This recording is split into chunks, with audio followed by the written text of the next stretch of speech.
सुप्रभात। बाबा कहते हैं, मेरे प्यारे बच्चे, मैं जानता हूँ तुम मुझे हर जगह और हर पल याद करते हो और मंदिर भी जाते हो। क्या तुम्हें पता है कि मैं मंदिर में हूँ? मंदिर में मूर्ति होती है और तुम मुझे विश्वास के साथ वहाँ मेरी पूजा और भक्ति करते हो। और उसी विश्वास के साथ एक शांत जगह में बैठकर अपने हृदय तक पहुँचकर देखना, मैं तुम्हें मिल जाऊँगा। भले ही तुम पुस्तकों में मेरा नाम लिखते हो, लेकिन तुम्हारा मन कुछ और उस समय सोच रहा होता है। पुस्तकों को साईं नाम से भरने से अच्छा है अपने मन में साईं नाम लिखकर भर करके तो देखो। पुस्तकों को भरने में अपने समय को व्यर्थ मत करो। अपने मन में और हृदय में साईं नाम इस तरह से लिखो कि वो कभी मिट ही ना पाए। और इस साईं नाम लिखने के लिए तुम्हें पेन और कागज़ की ज़रूरत ही नहीं है। तुम्हारा साफ मन, शांत हृदय, साफ मन से जब तुम हृदय से उस साईं नाम को लिखते हो ना, तो वो कभी मिटता नहीं है। और ये जब तुम साईं नाम लिखना सीख जाओगे ना, तुम्हें और सब करने की ज़रूरत ही नहीं पड़ेगी।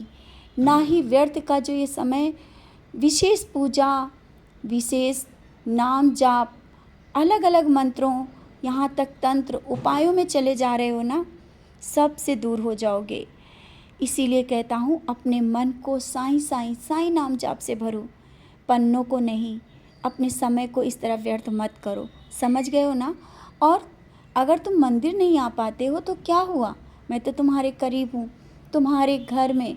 अगर तुम मूर्ति स्वरूप में मुझे देखना चाहते हो तो मैं तुम्हारे घर में मूर्ति स्वरूप में विराजमान हूँ। और तुम मुझे जल्दी जल्दी सब पूजा करके जब छोड़ करके मंदिर की ओर भागते हो, मैं देखता हूँ। तुम मुझे जहाँ पर बैठ करके, घर में हो या मंदिर में, एक जगह कहीं भी बैठ करके महसूस करो, मैं तुम्हें दिख जाऊँगा। इस तरह से भागकर मंदिर जाना, घर की पूजा करना, इस तरह से करने से तुम्हारा मन अव्यवस्थित हो जाता है, काम भी तुम्हारे अव्यवस्थित हो जाते हैं। तुम जहाँ भी मुझे याद करो, मैं तुम्हारे पास होता हूँ, तुम्हारे करीब होता हूँ। व्यर्थ की इस तरह से बातों में मत आओ कि मंदिर जाना ही ज़रूरी है, इस तरह की विशेष पूजा करना ही ज़रूरी है। बस तुम मुझे मन से आंखें बंद करके बार बार कहता हूँ, याद करो, मैं तुम्हें स्वयं साक्षात्कार दूंगा, तुम्हें दर्शन दूंगा। और हाँ, बच्चों से भी कहता हूँ, जानता हूँ तुमने बहुत परिश्रम किया है अपने एग्ज़ाम और परीक्षा की तैयारी में, बहुत सा समय, और तुमने मुझे जिस तरह से सामने बिठाकर परीक्षा की तैयारी की है ना, तो फिर विश्वास रखो, मैं तुम्हारा शिक्षक बनकर तुम्हारे साथ रहा हूँ और हर पल रहा हूँ। हाँ, तुमने थोड़ी सी कमियाँ कहीं कहीं की हैं, लेकिन मैं तुम्हें विश्वास दिलाता हूँ, जिस विश्वास के साथ तुमने मेहनत की है, परिश्रम किया है, उसका फल तुम्हें अवश्य मिलेगा। लेकिन एक बात याद रखना, पहले से ही नकारात्मक विचारों को भर करके अपने प्रश्नों के उत्तर को मत सोचना, क्योंकि तुम जब नकारात्मकता से भर जाते हो, जो भी तुम्हें आता है वो भूल जाते हो। विश्वास रखो, तुम्हारा साईं, तुम्हारा बाबा तुम्हारे साथ है ना।